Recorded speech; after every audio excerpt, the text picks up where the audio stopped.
Hi students, welcome to Varanda YouTube channel. So இந்த வீடியோல நம்ம என்ன பார்க்க போறோம் அப்படின்னு பாத்தீங்கன்னா, நான் ஆல்ரெடி சொல்லியிருந்தேன் SSC GDக்கு நம்ம சைடுல இருந்து ரிவிஷன் ஒன்று எடுத்துட்டு போறோம் அப்படின்னு சொல்லிட்டு. இது வந்து பாத்தீங்கன்னா செஷன் 1. ஸோ இந்த ரிவிஷன்ல ஃபுல் அண்ட் ஃபுல் மேக்ஸ் தான் பார்க்க போறோம். SSC GDல இதுக்கு முன்னாடி எக்ஸாம்ல என்னென்ன கேள்விகள் கேட்டிருந்தாங்களோ அதை தான் பார்க்க போறோம். ஸோ செஷன் 1 இதுல சில கொஸ்டின் வந்து நான் உங்களுக்கு எக்ஸ்பிளைன் பண்ணி காட்ட போறேன். இதே மாதிரி அடுத்தடுத்து வீடியோஸ் உங்களுக்கு ரெகுலரா வந்துட்டே இருக்கும். அதனால சேனலை சப்ஸ்கிரைப் பண்ணாலும் சப்ஸ்கிரைப் பண்ணி வச்சுக்கோங்க. இந்த விடமே லைக் பண்ணுங்க, கமெண்ட் பண்ணுங்க, அதுக்கு ஷேர் பண்ணுங்க, வீடியோவை கடைசி வரைக்கும் பாருங்க. ஓகே, ஸோ எஸ் வீடியோக்குள்ள போறதுக்கு முன்னாடி நம்மளோட வேண்டா ரேஸ்ல SSC கார்டும் ரயில்வே கார்டும் கிளாஸஸ் போயிட்டு இருக்கு. So online offline residential batch. So இது ஜாயின் பண்ண மாதிரி இருந்தாலும் கன்சர்ன் நம்பர் கான்டெக்ட் பண்ணி நீங்க டீடைல் கேட்டுக்கலாம். ஸோ இப்போ நம்ம முதல் கேள்விக்கு போயிடலாம். ரொம்ப சிம்பிள் தான். 28, 60, 120, 135 இதோட எல்சிஎம் என்ன அப்படின்றதான் கொஸ்டின். ஓகேவா? ஸோ இதெல்லாம் கேள்வியா சார் அப்படின்னா இதுதான் கேட்டிருக்காங்க. இந்த மாதிரி தான் இருக்கும், ஈஸியா தான் இருக்கும் SSC GD பொறுத்த வரைக்கும். சரிங்களா? ஓகே. ஸோ அப்போ எல்சிஎம் அப்படின்னு எடுத்தோம் அப்படின்னா நீங்க எந்த மெத்தட் வேணாலும் ஃபாலோ பண்ணிக்கோங்க. சரிங்களா? பட் இப்போ எல்சிஎம் அப்படிங்கிறது கண்டிப்பா இது எல்லாத்தோட காமன் மல்டிபிள் தானே எல்சிஎம். அப்போ 7626 ஒரு 60யோட மல்டிபிளோ 120யோட மல்டிபிளோ 6ல முடிஞ்சிருக்குமா? வாய்ப்பு இல்லை. 8ல முடிஞ்சிருக்குமா? வாய்ப்பு இல்லை. 9ல முடிஞ்சிருக்குமா? வாய்ப்பு இல்லை. அப்ப ஒரே ஆன்சர் 7560 தான். அப்போ இந்த மாதிரி கேள்விகளை நீங்க பார்த்தோன்னே ஒரு 10 செகண்ட்குள்ள ஈஸியா ஆன்சர் பண்ணிட முடியும். அப்ப 7560 அப்படிங்கறதா இந்த கொஸ்டினுக்கான ஆன்சர். ஓகேவா? First question answer 7560. இப்போ நீங்க கேட்கலாம் சார் ஒரு ஆப்ஷன் இருக்கு போட்டோம், ஒரு எக்ஸாம்ல இதே மாதிரி 2-3 ஆப்ஷன் வந்தா என்ன பண்றது அப்படின்னா, ரியல் எக்ஸாம்ல தான் ஒரு ஆப்ஷன் மட்டும் வர மாதிரி கேட்டிருக்காங்க. இல்ல 2-3 வருது அப்படின்னாலுமே கூட இப்போ 135யோட மல்டிபிளையும் 120யோட மல்டிபிளையும் இப்ப 60 120 வந்து ஒரே டேபிள்ஸ் தான். கரெக்டா? எல்லாத்துலயும் வர மாட்டோம். மேட்ச் ஆகிற ஆப்ஷனை நம்ம பிக் பண்ணி ஆன்சர் பண்ணிக்க முடியும். இதனாலும் எக்ஸாக்டா எல்சிஎம் கண்டுபிடிங்க, நமக்கான ஆன்சர் வந்துடும், ஒன்றும் பிரச்சனை இல்லை. இது எக்ஸாம்ல கேட்ட கேள்வி தான். ஸோ ஈஸியா நம்மளால ஆன்சர் பண்ண முடியும். இதுதான் முதல் கேள்விக்கான answer. Okay, so next question பாருங்க. இன் எக்ஸாமினேஷன் கொஸ்டின் பார்க்க தான் ரொம்ப பெருசா இருக்கும், பட் ஈஸியா சால்வ் பண்ணிடலாம். There were 3 papers of mathematics, 2 papers of English and 1 paper of science.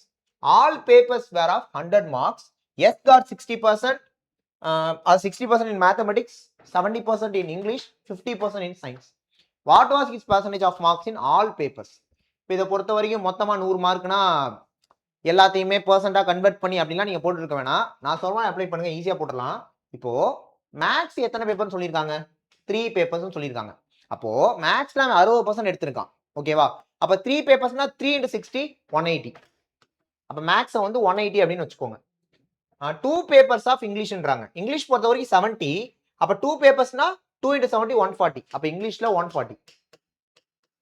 அடுத்து 1 பேப்பர் ஆஃப் சயின்ஸ். சயின்ஸ் பொறுத்த வரைக்கும் 50 தான் அவர் எடுத்திருக்காரு, அது ஒரு பேப்பர் தான். அதனால சயின்ஸ் பொறுத்த வரைக்கும் 15 போட்டுருங்க. ஸோ எல்லாத்தையும் ஆட் பண்ணா என்ன வரும்? 180 140 ஒரு 320 பிளஸ் 15 370. ஆனா 370ங்கிறப்ப அவர் 6 பேப்பர் எழுதியிருக்காரு. ஏன்னா மேத்ஸ்ல 3 பேப்பர், இங்கிலீஷ்ல 2 பேப்பர், சயின்ஸ்ல ஒரு பேப்பர், மொத்தம் 6 பேப்பர். அப்ப 6 பேப்பர்ல தான் 370 எடுத்திருக்காருங்கிறப்ப ஒரு பேப்பர்ல எவ்வளவு எடுத்திருப்பாரு?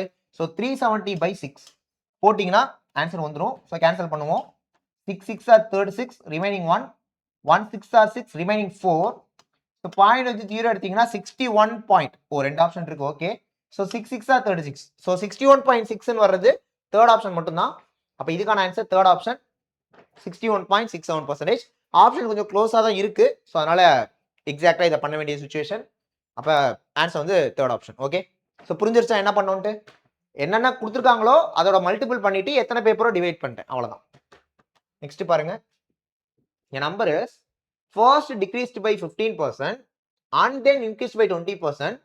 The number so obtained is 78 more than the original number. ஓகேவா? The original number is okay. ஒரு நம்பர் முதல்ல 15% டிக்ரீஸ் ஆயிருக்கு. இனிஷியலா ஒரு நம்பர் நம்ம 100ன்னு வச்சுப்போம். இப்போ 15% டிக்ரீஸ் ஆகுதுன்னா 100ல 15 போனா என்னது? 85. ஓகே, அடுத்து அப்புறமா இன்க்ரீஸ் பை 20% தான். 85ல இருந்து 20% இன்க்ரீஸ் ஆகுது. 85ல 10% எவ்வளோ? 8.5. அப்ப 20%னா 8.5 2 டைம்ஸ் என்னது? 17. அப்ப நான் 17 ஆட் பண்ணேன் அப்படின்னா 102 மாறும். அப்போ 100ல இருந்தது 102 மாறி இருக்கு. எனக்கு 2% ஓவரால் இன்க்ரீஸ் ஆயிருக்கு இந்த சேஞ்ச்னால. அப்ப 2% அதிகமாயிருக்கா? ஸோ பர்சன்டேஜா பார்க்கும்போது 2% அதிகமானது, நம்பரா பார்க்கறப்ப 78 அதிகமாயிருக்கு. அவங்க தான் சொல்லியிருக்காங்க. இதனால the number so obtained is 78 more than the original number. அதை விட இது 78 அதிகமா இருக்கான். பர்சன்டா பார்க்கறப்ப 2% அதிகமா இருக்கு, நம்பரா பாக்குறப்ப 78 நம்பர் அதிகமா இருக்கு. அப்ப 2% வேல்யூ தான் 78. நம்மள்ட்ட என்ன கேக்குறாங்க? ஒரிஜினல் நம்பர் என்னன்னு கேக்குறாங்க. சோ ஒரிஜினல் நம்பர் நம்ம என்னன்னு வச்சிருந்தோம்? 100 தான் வச்சிருந்தோம். அப்ப 100% வேல்யூ என்னன்னு தான் நான் கண்டுபிடிக்கணும். அவ்வளவுதான். 2% 78னா 100% என்ன? இப்ப 2% 78னா 1% எவ்வளவு வரும்? 78 ஓட பாதி என்ன? 39ஆ? அப்ப 1% 39னா 100% என்ன வந்திருக்கும்? 3900 வந்திருக்கும். ஆன்சர் வந்து பாத்தீங்கன்னா ஃபர்ஸ்ட் ஆப்ஷன். சோ இல்ல நான் பாக்ஸ் மெத்தட்ல போடுறேன் சார் அப்படினாலும் 1 2s are 2, 39 2s are 78, 39 into 100னா 3900. ரைட்டா? அடுத்து பாருங்க. If at same rate of interest in 2 years, the simple interest is rupees 42 and compound interest is rupees 51, then what is the principal in amountல கேக்குறாங்க. 44 49 42 53 சொல்லிட்டு இது கொஞ்சம் ட்ரிக்கியான क्वेश्चन. ஆனா யோசிச்சா ஈஸியா போடலாம். நான் கிளியரா சொல்லி தரேன், கவனிங்க. 2 வருஷத்துல சிம்பிள் இன்ட்ரெஸ்ட் எவ்வளவு வந்திருக்குன்னு சொல்றாங்க? 42 ரூபாய் வந்திருக்கு. பட் பிரின்சிபல் கொடுக்கல, இன்ட்ரெஸ்ட் ரேட்டும் கொடுக்கல. ரைட். அப்போ முதல் வருஷம் 21 ரூபாயும் ரெண்டாவது வருஷம் 21 ரூபாயும் வந்திருக்கும். எது? Simple interest. அவங்க தானே சொல்லிருக்காங்க 2 வருஷம் 42. அப்போ முதல் வருஷம் 21, ரெண்டாவது வருஷம் 21 வந்திருக்கும். சோ காம்பவுண்ட் இன்ட்ரெஸ்ட் என்ன வந்திருக்கான்? 2 வருஷத்துல 51 ரூபாய் வந்திருக்கான். நமக்கு தெரியும் முதல் வருஷத்துல சிம்பிள் இன்ட்ரெஸ்ட் காம்பவுண்ட் இன்ட்ரெஸ்ட் ரெண்டுமே ஈக்குவல்னு சொல்லிட்டு. அப்ப காம்பவுண்ட் இன்ட்ரெஸ்ட் முதல் வருஷம் எவ்வளவுதான் வந்திருக்கும்? 21 தான் வந்திருக்கும். ரெண்டாவது வருஷம் தான் 30 ரூபாய் வந்திருக்கு. அதாவது 21 ரூபாய் வர வேண்டிய இடத்துல இன்னும் ஒரு 9 ரூபாய் என்ன ஆயிருக்கு? ஆட் ஆயிருக்கு. ஓகேவா? அப்போ எனக்கு இன்ட்ரெஸ்ட் வந்து பாத்தீங்கன்னா 21ல 9 இருந்திருக்கு. இவ்வளவுதான். 21ல 9 அப்படிங்கிறது தான் இன்ட்ரெஸ்ட். ஓகேவா? 21ல 9 அப்படிங்கிறது தான் இன்ட்ரெஸ்ட். ஓகே. அப்போ இது ரெண்டையும் கேன்சல் பண்ணலாம். 3 டேபிள்ல 3 3s are 9, 7 3s are 21 அப்படின்னு சொல்லிட்டு. அப்போ 7ல 3 பங்கு என்ன கொடுக்குறாங்க அப்படின்னா இன்ட்ரெஸ்ட் கொடுக்குறாங்க ஒரு வருஷத்துக்கு. 7ல 3 பங்கு தராங்க. 7ல 3 பங்கு தராங்கன்னா இதுதான் பிரின்சிபல், இதுதான் இன்ட்ரெஸ்ட். சரி, ஓகே. நமக்கு ஒரு வருஷத்துல எவ்வளவு இன்ட்ரெஸ்ட் வந்திருக்கும்? முதல் வருஷம் என்ன வந்துச்சு? 21. அப்போ 3 பார்ட்ஸோட வேல்யூ தான் 21னா 7 பார்ட்ஸோட வேல்யூ என்ன? இவ்வளவுதான். 3 பார்ட்ஸோட வேல்யூ 21னா 7 பார்ட்ஸோட வேல்யூ என்ன?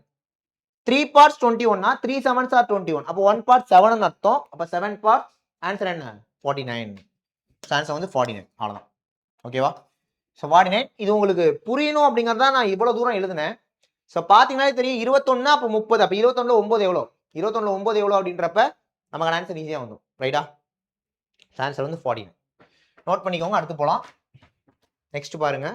ரொம்ப பெருசா இருக்கும். அங்கே இது ஈஸியான क्वेश्चन தான். ஒருத்தர் யாரோ மண்டரா. ஓகே. அவர் has 2 grandsons, Ketan and Tushar. 11-year-old Ketan gets some money from Mandar's wealth and 12-year-old Tushar gets rest of the money. But Ketan and Tushar will get money only when they turn 22 years old. Till then the money is a bank getting interest at rate of 8% compounded annually. When both turn 22, they receive the same amount. How much had Mandar given Tushar initially if total money with okay. இவ்வளோ பெரிய question. எதை நம்ம note பண்ணணும் அப்படின்னா கவனிச்சுக்கோங்க. கேட்டான் அப்படிங்கிறவருக்கு 11 வயசு ஆகுது. ஓகேவா? வேற என்ன சொல்லியிருக்காங்க?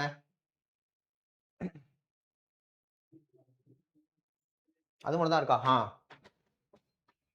12 இயர் துஷார் அப்படின்னு சொல்றாங்க. அதாவது 11 வயசாகக்கூடிய கேட்டன் அப்படிங்கிறவருக்கு ஒரு அமௌண்ட் கொடுத்திருக்காரு. ரைட்டா? மீதி அமௌண்ட்ட 12 இயர் ஆகக்கூடிய துஷாருக்கு கொடுத்திருக்காங்க. ரெஸ்ட் ஆஃப் த மணியை 12 வயசு ஆகக்கூடிய துஷாருக்கு கொடுத்திருக்காங்க.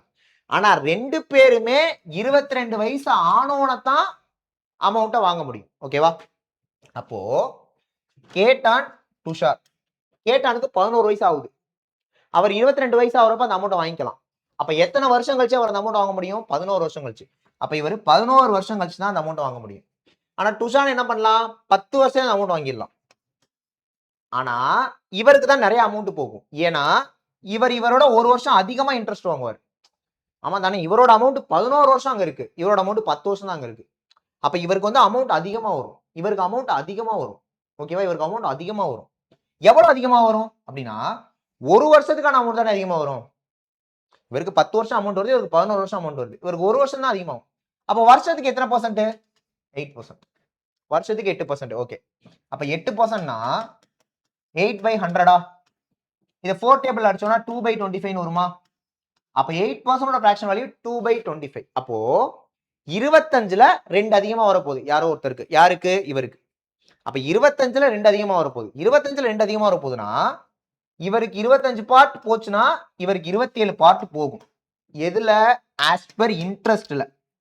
ஆஸ் பர் இன்ட்ரெஸ்ட்ல இவருக்கு 25 பார்ட் போச்சுன்னா இவருக்கு 27 பார்ட் போகும். ஏன் புரியுதா? ஒரு வருஷம் தான் இவர் அதிகமா வாங்க போறாரு. அப்ப 8% தான் அதிகமா வாங்க போறாரு. அப்ப 25ல 2 அதிகமா வாங்க போறாரு. அப்ப 25 வாங்கினா இவர் 27 போகும். இது இன்ட்ரெஸ்ட் படி. ஆனா கடைசியா வர்ற அமௌண்ட் அப்படிங்கிறது ரெண்டு பேருக்கும் சேமா இருக்கும். அது எப்படி சேமா இருக்கும்? அப்போ இன்ட்ரெஸ்டுக்கான ரேஷியோ 27:25. அப்ப பிரின்சிபலுக்கான ரேஷியோ 25:27 இருந்திருந்தாதான் ரெண்டு பேருக்குமான அமௌண்ட் ஈக்குவலா வந்திருக்கும். இன்ட்ரெஸ்ட் நீ அதிகமா வாங்குற, பிரின்சிபலா நான் அதிகமா வாங்கிக்கிறேன். அப்பதானே ஃபைனல் அவுட்புட் ஈக்குவலா வரும். ஏன்னா ஃபைனல் அவுட்புட் ஈக்குவல்னு சொல்லிட்டாங்க. ஓகே, நம்மள்ட்ட எவ்வளவு பிரிச்சு கொடுத்தாங்கிறதா கேள்வி. யாருக்கு? துஷாருக்கு. அப்போ எவ்வளவு பிரிச்சு கொடுத்தாங்க அப்படின்னு பேசுறப்ப இதுதான் பிரிச்சு கொடுத்ததுக்கான ரேஷியோ. ஓகே, டோட்டலா 52 பார்ட்ஸ். டோட்டலா 52 பார்ட்ஸ்.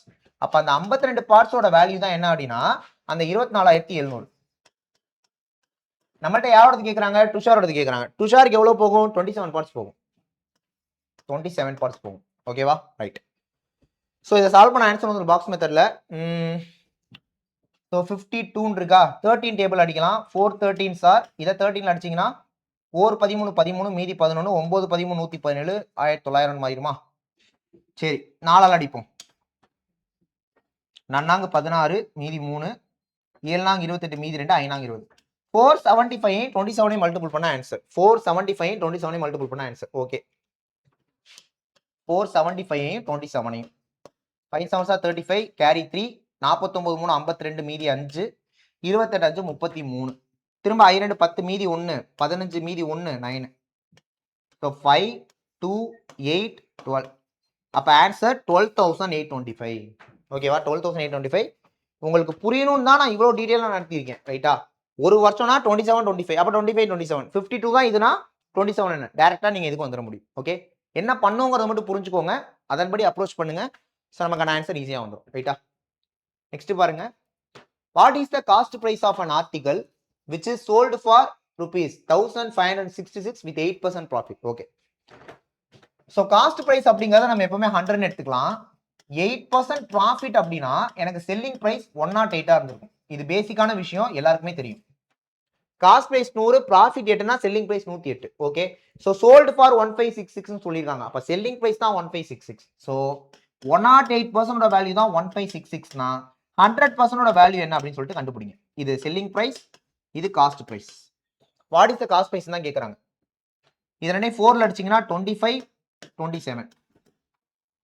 ஸோ 27ஆல் அப்படியே அடிக்கலாம். இல்ல அப்படின்னா 9 டேபிள் அடிச்சா கூட ஓகே. So 3 9s are 27. இதை 9ல அடிச்சீங்கன்னா 1 9s are 9 carry 6 7 9s are 63 carry 3 4 9s are 36. ஓகேவா?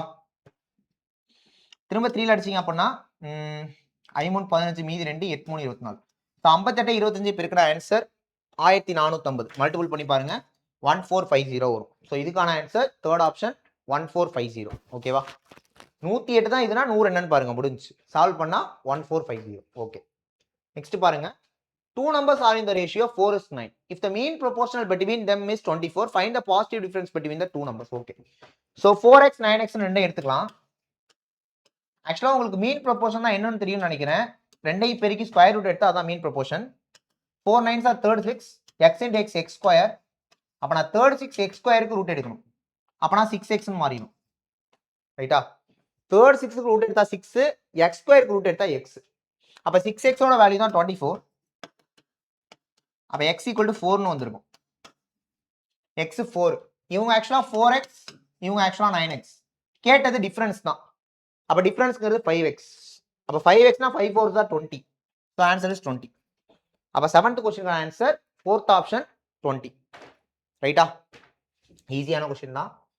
பாத்தீங்கன்னா தெரியும், ஒரு 4-5 क्वेश्चन ரொம்ப ஈஸியா இருக்கும், ஒரு 2 क्वेश्चन மட்டும் கொஞ்சம் யோசிக்கிற மாதிரி இருக்கும். அந்த மாதிரி தான் இருக்கு. இதுவும் ஈஸியான क्वेश्चन தான், பார்த்தாலே தெரியுது. So 2 trains having length of 210 meter and 140 meter. Okay, அப்ப ரிலேட்டிவ் ஸ்பீடு தான் ஏதோ வரப்போகுது. அப்ப ரெண்டு டிஸ்டன்ஸையும் முதல்ல ஆட் பண்ணிருங்க. நமக்கு ஒரு ஃபார்முலா தெரியும், distance equal to speed into time அப்படின்னு சொல்லிட்டு. ரெண்டையும் ஆட் பண்ணா 350 meters. So distance 350 meters. Speed பாருங்க 80 150 சேம் டைரக்ஷன் சொல்லிட்டாங்க. சேம் டைரக்ஷனாலே ஸ்பீடை மைனஸ் பண்ணிப்போம். அப்போ 150ல 80 போனா 70 கிலோமீட்டர் பெர் ஹவர். இது மீட்டர்ல இருக்கு. அப்ப இதை மீட்டர் per செகண்டா மாத்திக்கலாம். மீட்டர் per செகண்டா மாத்தணும்னா என்ன பண்ணணும்? இன்டூ 5/18 அப்படியே வச்சுக்கோங்க. அப்ப ஸ்பீட்ல என்ன போட்டுருங்க? 70 இன்டூ 5/18. இங்க எம்னு மீட்டர் போட்டிருக்கேன், அது தேவையில்ல, அழைச்சிடலாம். என்ன ரைட். இப்ப நமக்கு டைம் தான் வேணும். அந்த டைமையுமே எதுல கேக்குறாங்க? இன் மினிட்ஸ்ல கேக்குறாங்க. சரி ஓகே. இப்ப டைம் வேணும்னா இதெல்லாம் அப்படிங்கிற எடுத்து வந்துருவோம். ஆக்சுவலா இதை அடிச்சா 5 ஆயிரும் நினைக்கிறேன். 5 கூட போயிடும். அப்ப டைரக்டா எனக்கு 18 மட்டும் தான் கிடைக்கும். சார் 18 வந்திருக்கு, இங்க ஆன்சர் இப்படி இருக்கே அப்படின்னு பாக்காதீங்க. 18 செகண்ட்ங்கிறது ஆன்சர். ஏன்னா மீட்டர் per செகண்டால் டிவைட் பண்ணா செகண்ட்ஸ் தான் கிடைக்கும். அப்ப மொத்தமா 18 செகண்ட்ஸ். அப்ப அதை மினிட்டா கன்வெர்ட் பண்ணணும்னா 0.3 மினிட்ஸ். ஓகேவா? 60 செகண்ட் அப்படிங்கிறது 1 மினிட். அப்ப 6 செகண்ட்ங்கிறது 0.1 மினிட். அப்ப 18 செகண்ட்ங்கிறது 0.3 minutes. So second option 0.3 is the answer. Note பண்ணிக்கோங்க. ஈஸியான கொஸ்டின் தான். ரைட்டா? பேசிக்கான கொஸ்டின் தான், சால்வ் பண்ண கிடைச்சிடும். அடுத்து the price per liter சொல்லிருக்காங்க of petrol increases by 85%. Okay. By what percent should its consumption be reduced such that the expenditure on it increases by 48% only? So 100 அப்படின்னு ஒரு பிரைஸ் இருக்கு. நான் அந்த 100ஐயுமே கொடுத்து வாங்கலாம்னு நினைக்கிறேன். ஸோ இது பிரைஸ், இது கன்சம்ஷன். ஸ்டார்டிங்ல முதல்ல பிரைஸ் என்னவாகுது? 85% அதிகமாகுது. அப்போ 185 மாறுது. நான் என்னோட எக்ஸ்பெண்டிச்சரை, அதாவது கன்சம்ஷனால எக்ஸ்பெண்டிச்சரான ஒண்ணுதான், அதை நான் 48% இன்க்ரீஸ் பண்றேன். அப்போ 148 மாத்துறேன். இது வந்து எக்ஸ்பெண்டிச்சர்னே வச்சுப்போம். அப்போ கன்சம்ஷன் எவ்வளவு குறையுங்கிறதா கொஸ்டின். அது எவ்வளவு பர்சன்ட் குறையும் அப்படிங்கிறதா கொஸ்டின். பாருங்க, 100 பிரைஸ் உள்ள ஒரு பொருளை நான் 100 ரூபா கொடுத்தே வாங்கலான்னு இருக்கேன். இதுதான் என்னோடது நார்மலா. ஆனா இது 85% அதிகமானனால என்னோட எக்ஸ்பெண்டிச்சர் 48% தான் அதிகமாகுது. அப்ப என்னோட கன்சம்ஷன் குறையுது இல்ல. 185 வாங்கல, நான் 148 தான் வாங்க போறேன். அப்ப எவ்வளவு குறையுது? இதுக்கான டிஃபரன்ஸ் எவ்வளோ? 37. அப்ப 37 நான் இதுல இருந்து குறைக்கிறேன். எவ்வளவு பர்சன்ட் அது? அப்ப 185ல 18.5ங்கிறது 10%. 37 அப்படிங்கிறது 20%. So answer is option 3, third option. 20% is the answer. ஓகேவா? ஈஸி தான். ரைட். அடுத்து பாருங்க, இதெல்லாமே ஜிடில கேட்டது தான், இந்த மாதிரி தான் கேட்பாங்க. A can do a piece of work in 32 days and B in 48 days. Okay. அப்ப A வந்து 32 நாள், B வந்து 48 நாள். 32க்கு 48க்கு எல்சிஎம் எடுத்தா 96. அப்ப 96ங்கிறது தான் மொத்த ஒர்க்கு. அப்ப A ஒரு நாளைக்கு 3 ஒர்க் பார்ப்பாரு, B ஒரு நாளைக்கு 2 ஒர்க் பார்ப்பாரு. இது பேசிக்கா எடுத்துருவீங்க. Right. They work together for 8 days. அப்ப ரெண்டு பேரும் சேர்ந்தா ஒரு நாளைக்கு 5 ஒர்க் முடியும். அப்ப 8 நாள்ல நான் 40 ஒர்க்கை முடிச்சிருவேன். ரிமைனிங் எனக்கு 56 ஒர்க் இருக்கும். ஓகே. இப்ப A போயிடுறாராம். A போயிட்டா B மட்டும் தான் இருக்க போறாரு. அப்ப B வந்து ஒரு நாளைக்கு 2 ஒர்க் முடிப்பாருன்னா 56 ஒர்க்கை முடிக்க அவர் 28 நாள்ல முடிச்சிருவாரு. பட் கேள்வி அது இல்ல. will B finish the 60% of the remaining work? அந்த மீதி இருக்கக்கூடிய எல்லா ஒர்க்கையும் முடிக்கிறதுக்கு அவருக்கு 28 நாள் ஆகும். ஆனா அவர் அவ்வளவு முடிக்க தேவையில்ல, 60% முடிச்சா போதுன்றாங்க. அப்ப ஜஸ்ட் நீங்க என்ன பண்ணிருங்க, 28க்கு 60% என்னன்னு பாருங்க, அவ்வளவுதான். சோ 3/5 ரைட்டா? 28 into 3 84. அப்ப 84/5. 84/5 னா 16.8. So third option. மொத்த வேலையை முடிச்சா 28 நாள்பா, அதுல 60% முடிச்சா போதுன்றாங்க. அப்ப அதை அப்படியே எடுத்தீங்கன்னா கணக்கு முடிஞ்சிடும். 16.8. 10th answer third option 16.8. Okay. Next ஒரு சிம்பிளிஃபிகேஷன் கொஸ்டின். ஈஸி தான் இருக்கு, பார்த்தாலே தெரியுது. ஓகேவா? 7 - 3 என்ன? 4. இதுக்கு வருவோம். அப்ப 40/4 into 10, சாரி 4.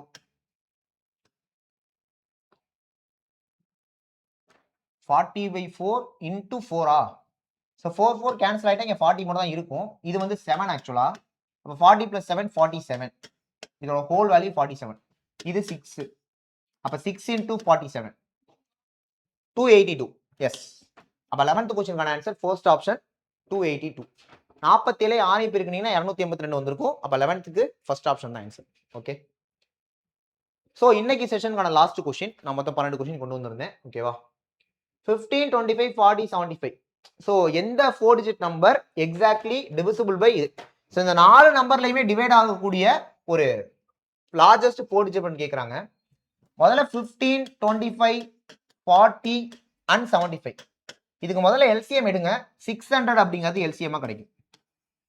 சரிங்களா? 600 அப்படிங்கிறது எல்சிஎம்மா கிடைக்கும். அப்ப 600ல இந்த 4மே டிவைட் ஆகுது. அதாவது 600 இந்த 4லையுமே டிவிசிபிள் ஆகும். இந்த நம்பர்ல 4மே டிவைட் ஆகும். ரைட்டா? ஆனா அவங்க கேட்கறது மேக்ஸிமம் 4 டிஜிட் நம்பர். அப்ப 600ஓட மல்டிபிள்ல எது மேக்ஸிமம் 4 டிஜிட் வரும் அப்படிங்கறத நீங்க ஆப்ஷன் வச்சு போனா கூட ஓகே தான். So answer is 9600. ஈஸியா போட்டலாம். இல்லனாலுமே கூட 10,000ல இருந்து 600 டிவைட் பண்ணி பாருங்க. So 1 time 400. ஸோ திரும்ப ஒரு 0 இருக்குன்னா 4000. இது 3600. அப்ப ரிமைனிங் 400 வந்துருக்கும். அப்ப 10,000ல 400 மைனஸ் பண்ணீங்கன்னா 9600. எப்படி வேணாலும் போட்டுக்கலாம். ரைட்டா? ஸோ இதுக்கான answer first option 9600. So okay students, இன்னைக்கு இந்த SSC GD revision series session 1ல இதுக்கு முன்னாடி கேட்ட ஒரு 12 கொஸ்டின் மேக்ஸ் கொஸ்டின் பார்த்துருக்கோம். இதே மாதிரி வரப்போற நாட்கள்ல இதே மாதிரி மேக்ஸ் கொஸ்டின்ஸை நான் கொண்டு வரேன். எஸ்எஸ்சி ஜிடி வரைக்கும் பார்க்கலாம். ஸோ தொடர்ந்து எஸ்எஸ்சி ஜிடி பாஸ் பண்ணணும்னு நினைச்சீங்கன்னா சப்ஸ்கிரைப் பண்ணி வச்சுக்கோங்க, லைக் பண்ணுங்க. தொடர்ந்து நம்ம போற வீடியோஸ் எல்லாமே பாருங்க. ஓகே, நெக்ஸ்ட் ஒரு முக்கியமான வீடியோல பார்க்கலாம். தேங்க்யூ.